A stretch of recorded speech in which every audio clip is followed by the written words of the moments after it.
Hello YouTube, and this is AJ Flame right here with my plunder deck that this is not the one exactly that I used in the Remote Duel YCS over the weekend, but there are some little things this is post after everything figured out and the whole games and stuff. But this is my new deck list, and I'll go ahead and tell you guys what I switched out and why and for what as we're going through the deck list.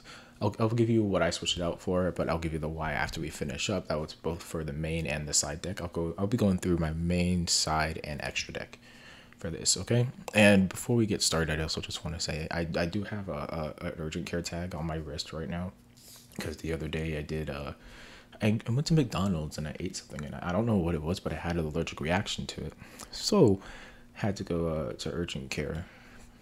It was not a fun time, but I'm feeling better right now. I'm just on some pills for like 3 days, but I'll be all good. But anyway, let's go ahead and get to the profile. So we're gonna set these aside here. I'm gonna go ahead and start with the monster lineup. Now for at least Plunders, I do run 3 of all of them. So 3 Whitebeard.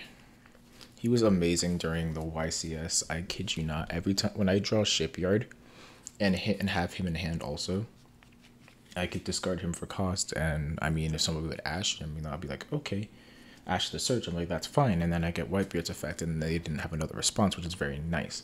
The one thing I really like about this deck, it's hard to know what to Ash in the early game for your opponent if they're not really familiar with the deck at all. So picking and choosing what to interrupt depending on what you discard is very, very critical for your opponent. Next, triple Redbeard. I've seen some people cutting him down to 2. Since I've personally played him at 2 for a while, I feel the 3rd is extremely necessary, and I loved having him the 3rd, even if it was just for discard fodder and another name. And now we're gonna go ahead. Next, 3 Black Eyes. Black Eyes was absolutely amazing in the YCS, because just the pure recursion I had with him, and I was able to make more plays, even though he does lock you into plunders. It was very nice, and helped me get other ships on the board, helped me hard exceed Mowork, which did actually come up, because my opponent did try to torrential on the exceed of Mowork, which is very, very nice, and I got to protect my whole board from being destroyed by torrential. Next, another card that was just amazing MVP of the tournament would be Golden Hair. Obviously, Golden Hair's effect, discard a card, discard a plunder, special her from hand, and if in the grave, discard a card, special her from grave. You can use each effect once per turn, but they lock you into plunders. The locking into plunders was not horrible at all. It was pretty nice, but just her also being another tuner, just like Whitebeard, helped so much during the game. And Bluebeard as number 3. So Bluebeard was also extremely nice, especially with the little a little combo that I did do with Whitebeard as well. So since Bluebeard discards for cost, it still discards, so it still triggers my plunder's effects. So after I forget what it was, but after so I'd have Bluebeard on the field and something else on the field, so I would synchro summon them, and then I would go ahead and I had Whitebeard in hand because I added it back with something, or I searched it early in the turn, or this is my first turn. But I'll do either a synchro or a link summon with Bluebeard, and then end up discarding. Well, not discarding, but sending Bluebeard to the graveyard. And with that, because Bluebeard gives me a discard and a draw, some of my opponents might not want with a draw, but then I'll discard Whitebeard for cost, and that puts them in a very awkward position. Most of the time, they'll let the effect of Bluebeard go through and the effect of Whitebeard, because they already wasted their Ash maybe on my actual search, which is very nice through Shipyard. But also a really cool thing, and a lot of interactions happened with Bluebeard where I would get both Bluebeard and Whitebeard in the graveyard, and I was able to chain block out Whitebeard's effect, so I'd always get that special summon no matter what, and then discard another Plunder so I could get that effect in grave, like Redbeard or maybe Golden Hair, so I could get the graveyard effects. Okay, so that is it for all of my main deck Plunder monsters. There hasn't really been a change there aside from me getting my hands on Black Eyes. There were many times throughout the tournament I accidentally did call it Ravenwing. I'm like, oh shoot, I called it the OCG name, but it's okay. Now on to my hand traps. This hasn't changed much from when actually this did change a lot. So I did triple Ash, double Ghost Bell, double Meister, and double Veiler. Now when I do say Ash did come up a lot, actually I drew Ash maybe a few times. I saw Meister, Veiler way more than I saw the other Bell and Ash, but when Bell and Ash came up, they did really help me a lot. Now there was a really big misplay I did, because I forgot Gamma was not once per turn, and the only criteria is if you don't control monsters. And so when I was trying to go through the Bahamut Shark and I activated, I think it was Golden Hair in the graveyard to special it, I did get Gamma and I did Ash the Gamma, but I messed up and I completely forgot. I completely blanked on it, so I tried to make Bahamut Shark and then exceed for it, and then activate the effect of Bahamut Shark. And then I did get Gambit instead of going for I'm blanking on his name. Instead of going for Blackbeard, there we go. Instead of going for Blackbeard, that way I could avoid the Gamma and still have a very, very good setup my next turn. But that was my mistake, and that was during that access code. That was the game with the access code Turbo. But you live and you learn. I did mess up there, and that's how I ended up losing that game. But those are it for the hand traps. I do think it's a nice lineup, but the things I would replace Veiler with Imperm and then drop another card. But unfortunately, I don't have Imperm, and I have not been able to get my hands on it. So Veiler has still been doing very well for me. And also the fact that Veiler, I don't know, it's not once per turn, no. And Veiler's not once per turn, which actually helped me out a lot, because I did end up drawing 2 of them, both copies before. And I think it was during my tribal game matchup, and I literally had everything to stop him. It was really funny. Now this is a different edition that I've had before in my main deck, but I haven't really playtested. I mean, I did kind of playtest it, and it worked pretty well. But I do run 3 Kaijus. I do run a Dogoran, Thunder King, and Radiant. I chose these 3 Kaijus, I mean, because they all give me attributes for my ships, but I'm definitely going to cut Dogoran as soon as I get my hands on either one of these 2, another copy.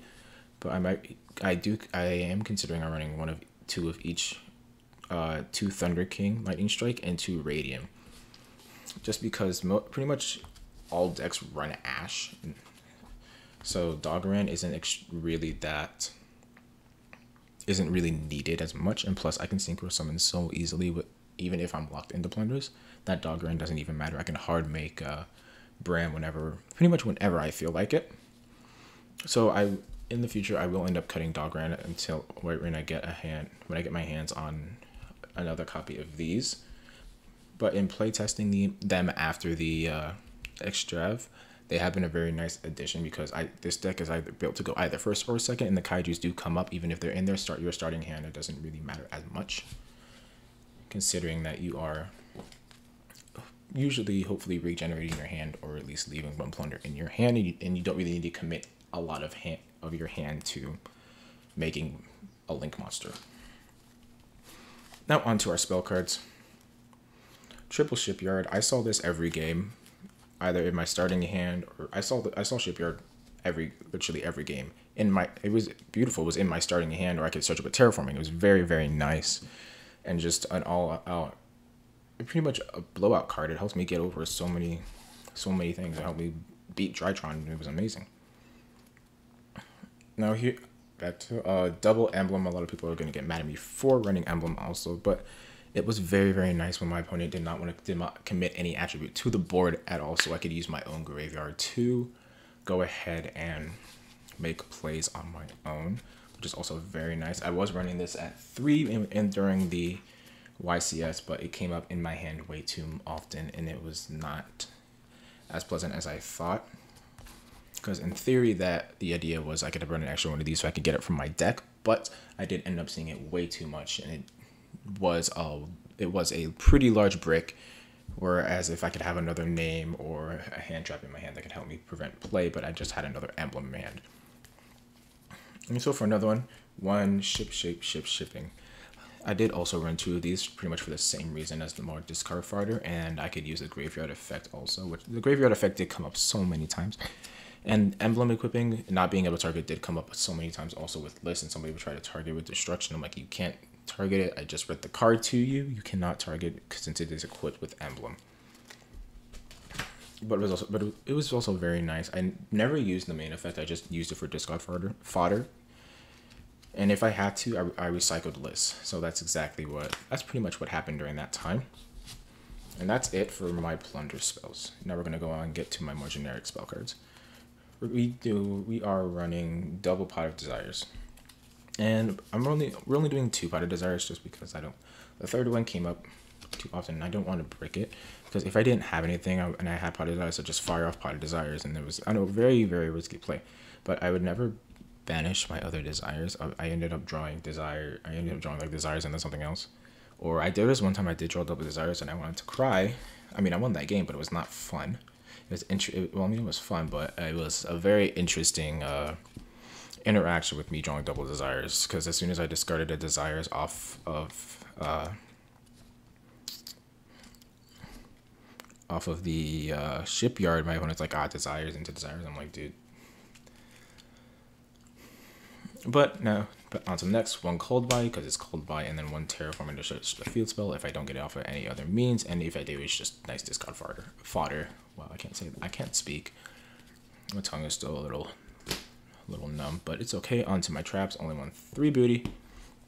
Booty was amazing during this. I saw it a lot actually, and it was nice to keep adding it and not banishing it while discarding it, and just had it everywhere. It was very, very, very nice. Now on to my extra deck. This is pretty standard, although I do think people run more. I run 2 Blackbeard. I only need 2 of these. They're very nice. Even if I wouldn't put a 3rd one in, honestly, because Blackbeard comes back so many times, and you usually only end up making him once or twice. But even if you do make him twice, it's still very nice to have him. So I would not run a 3rd one, because I personally think my extra deck space is pretty tight in this, and I do not really know what I would take out for him, because I like how my extra deck is formed right now. So I would keep him at 2. Now we have 2 lists: the Monster Negate and Special. And the special from the hand or the monster zone, or not monster zone. The spell and trap zone is very, very useful as a negate. And remember, even if he's not equipped, his negate is still a quick effect. If he's not equipped, you just do not get the search. So if he is equipped, your opponent can ash. If he is not equipped, I believe they cannot. I'm not 100% sure on that. Don't quote me on that. That situation never came up, because my list never actually got ashed. It was kind of funny. None of my ships got ashed actually. Double Mork. Mork came up a lot in the game, and should have came up a lot more in my YCS while playing, especially against certain players such as Salamangreat. And Booty did help me so much during Salamangreat. They couldn't go through the whole place, but instead they just made Axico Talker, because I messed up and I made Bran instead of Morg, so I couldn't really banish stuff. But that's a whole nother story for a whole nother time. And now we do have Plunder Patrol Ship Bran, the spell and trap banisher, searches a monster if quick effect if equipped. Bran Morg, monster banisher, searches spell or trap if searches spell or trap, quick effect if equipped. And it was so nice when I did hard mode Morg and saved my butt. But brand is nice. It's very nice, especially when you're going for game and you're locked into plunders. So you just make a brand. You're like, okay, go to battle phase, attack, Blackbeard. If you have list effect, special Blackbeard attack, Blackbeard effect, tag out. And then that's just that's how I went for games so many times, and it was absolutely amazing. And now onto my non-plunder monsters. I won 1 Almirage, 1 Emancipator, Dragite Risen. Risen came up so many times, especially in my Tri-Brigade matchups, and it was so nice. Because they'd have the Revolt set and they'd be waiting for it, and I'd go ahead and make my plays and synchro summon into Risen, and they're not able to activate they're not able to activate Revolt, because since pretty much all my main deck is water, I guarantee it once per turn. Once each turn, I have a spell and trap negate, and it was a very crucial. I also do run Scarlight, Red Dragon, Archfiend. Scarlight was very nice, especially going into time and going into parts where I know I could go for a game with not having to commit so many cards to the board. And it was very nice, and it did win me a game with against the Access Code Turbo, because it was very nice since I could not target his cards, and he had about 3,700 life. So I made Scarlight with Whitebeard and Bluebeard, and so I would have been another special summon, and he had a special summon monster on the board, so I would have burned him for enough to be able to attack over him directly, which is very nice. Borreload Savage is also next. I didn't go into him once because most of the time I went into my others was against Tri-Brigade matchups, and he had Revolt set, so I knew as soon as I'd summon Savage on the summon and like the chain to the effect, he would have made Shurik.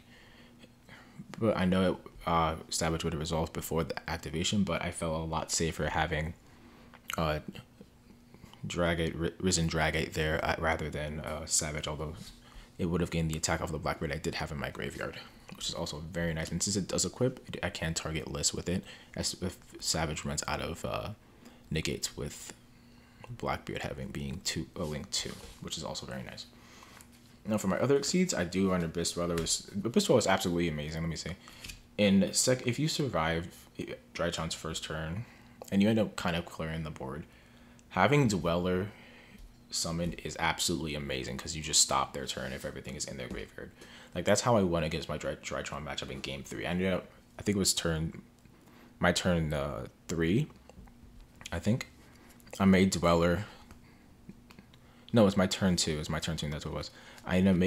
Main phase 2, I made Dweller. No, main phase 2. Main phase 2, I made Dweller because I didn't do anything. I just cleared what he had on the board. I made Dweller. He went to standby phase. I detached. He's like, I can't do anything. You got it. And my last two extra deck monsters, Bahamut Shark and Totally Awesome. I didn't really get to do the whole Bahamut Shark combo a lot because I didn't get a lot of cards. But when I was able to do it, it was very nice. It was very nice. And be able to tribute off Toad to go ahead and add back a water. So you can literally do the full combo, pretty much use your whole hand and still get a water monster from your grave thanks to Toad, which is very nice. You could steal a spell a trap. I only got to do this in my Tri-Brigade matchups, which is really funny. So they activate Tenki, like I got a Toad. I Toad that, tribute it off, steal the Tenki so they can't get the search, which was also very nice. And I also did just end up having everything else I needed in that matchup, which was absolutely beautiful. So we're going to go ahead, head on to my side deck, and I'm going to go ahead and show you guys what I changed from. And then after my current side that I did revise, I'm going to go ahead and show you guys what cards I took out for others, okay? All right. So we're going to go through my side. We're going to go 3 Lancia. Lancia is only really good for Tri-Brigades and other random rogue matchups, which is also very nice, because I did play a PK deck, which was really interesting to play. I mean, because I do have the deck and I know what every card does. It was very nice and fun to play against. But Lancia sometimes does help Drytron a lot. I did win a game in locals because I did activate Lancia first turn, because he did play like do Natasha plays and stuff like that, and he couldn't banish Eva, and he was like, oh man, because as soon as he put Natasha in the grave, I'm like, okay, I'll Lancia now. He's like, oh, okay, I can't go. He couldn't really go for other Natasha plays, which is very nice. And I run Pank. Pank is just a really nice card, honestly. Like, if I don't have anything on the field, I need to bait something out, special Pank.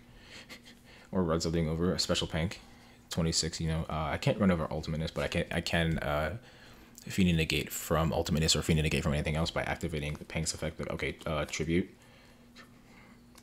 I'll be like, okay, special Pank, Tribute Pank, effect. Be like, effect, Tribute Pank, I don't know, maybe. But it's also nice just to have him for another quick back. Like, be like, okay, I'm gonna summon this. I'm like, okay, I will Tribute Pank, send, pop. Now you have to waste something else. Now in spells, one Raigeki, I didn't really cite this in a whole lot, so I'm gonna most likely take it out whenever I get Harpies, Feather Duster, or anything, because I don't have it. I haven't bought the deck, and I haven't bought the Egyptian God deck, and it kind of bothers me because I know I should. But anyway, Triple Dark Ruler no more. It's not. Don't come at me for not running the secrets. This is what I can afford. I'm playing on a budget here. Double Twin, double Cosmic Cyclone, one anti-spell, one red reboot, and then one summon limit.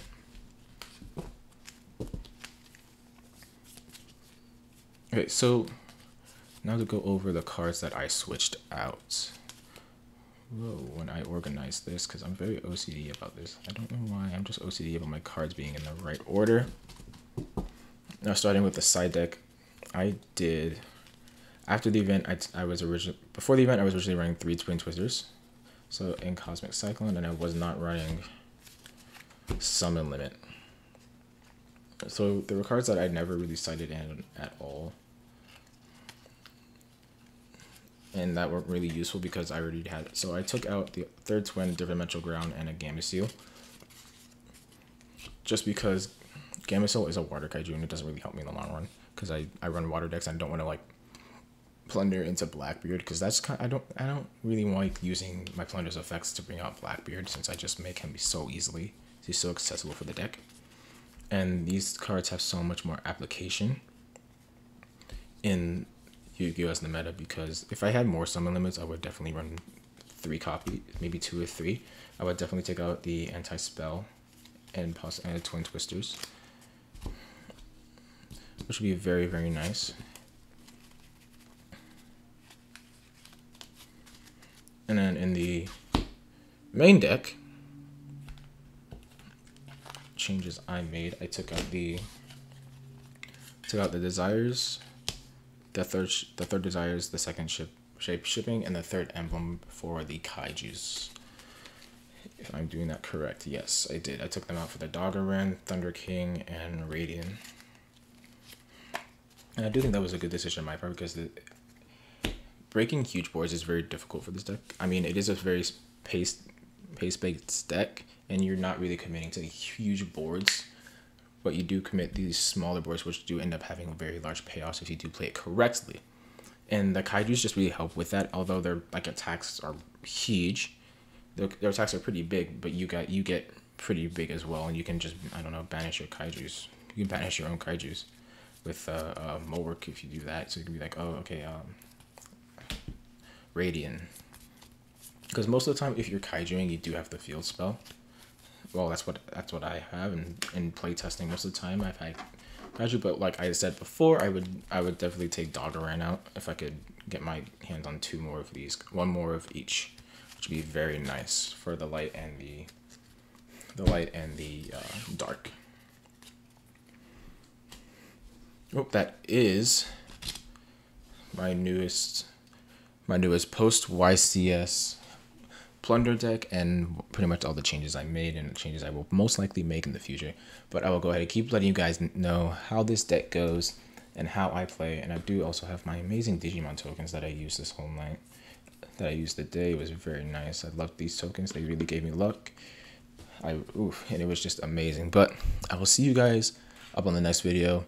Go ahead, like, subscribe, go ahead and follow my Twitter, my Twitch. I will be streaming much more often on Twitch now than as I did before. And thank you guys for getting through this whole video. All right, this is AJ Flame signing off. Peace out.